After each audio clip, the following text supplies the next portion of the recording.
आवाज महाराष्ट्राचा। आता बातम्या सविस्तररित्या आपण पाहूयात।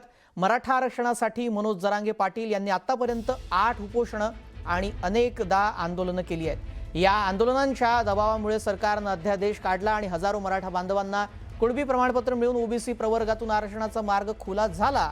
मात्र आता याच कुणबी प्रमाणपत्रांपैकी काही प्रमाणपत्र अवैध ठरत असल्याची प्रकरणं समोर येत आहेत। संभाजीनगरच्या ज्योती शिंदे आणि गंगापूर येथील नगरपरिषद सदस्य वर्षा गायकवाडांचं कुणबी प्रमाणपत्र अवैध ठरवण्यात आलंय।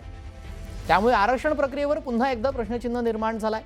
मराठा आरक्षणासाठी मनोज जरांगे पाटलांनी 29 ऑगस्ट पासून पुन्हा आंदोलनाचा इशारा दिलाय। तर दुसरीकडे मराठवाड्यातील मराठा आरक्षण आणि कुणबी नोंदींबाबत ही धक्कादायक माहिती सध्या समोर आली आहे। या संदर्भातली अधिक माहिती आपण जाणून घेऊयात आमचे प्रतिनिधी अविनाश कानडजे यांच्याकडून। अविनाश, 2 महिला अशा आढळलेल्या आहेत तिथे आपल्याला दिसतात की ज्यांचं अवैध निघालेलं आहे प्रमाणपत्र। कशा प्रकारची चौकशी तिथे केली जाते आहे आणि हे अवैध ठरलं का?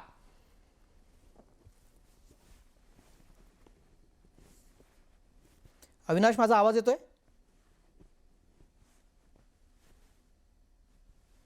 काही तांत्रिक कारणास्तव अविनाश यांच्यापर्यंत आपला आवाज पोहोचत नाही। त्यांच्याशी संपर्क करण्याचा प्रयत्न आपण करूयाच। मात्र सध्याची आपण ही अपडेट पाहतोय, महिला सदस्यांचं कुणबी प्रमाणपत्र हे अवैध ठरवण्यात आलेलं आहे। त्यामुळे कुणबी प्रमाणपत्रांवर आता एकदा प्रश्नचिन्ह उपस्थित झालेलं आहे। 29 ऑगस्ट पासून परत मनोज जरांगे यांनी आंदोलनाचा इशारा दिलेला आहे आणि आता अशा प्रकारची घडामोड समोर आल्यानंतर या कुणबी प्रमाणपत्र वाटपाबाबत आता प्रश्नचिन्ह उपस्थित केला जातोय। वर्षा गायकवाड यांचं असं नाव आहे, गंगापूरमधील नगर परिषदच्या सदस्य आहेत ज्यांचं हे प्रमाणपत्र अवैध ठरवण्यात आलेलं आहे। मराठवाड्यामध्ये काही कुणबी प्रमाणपत्र हे अवैध ठरवण्यात आल्याची माहिती समोर आलेली आहे।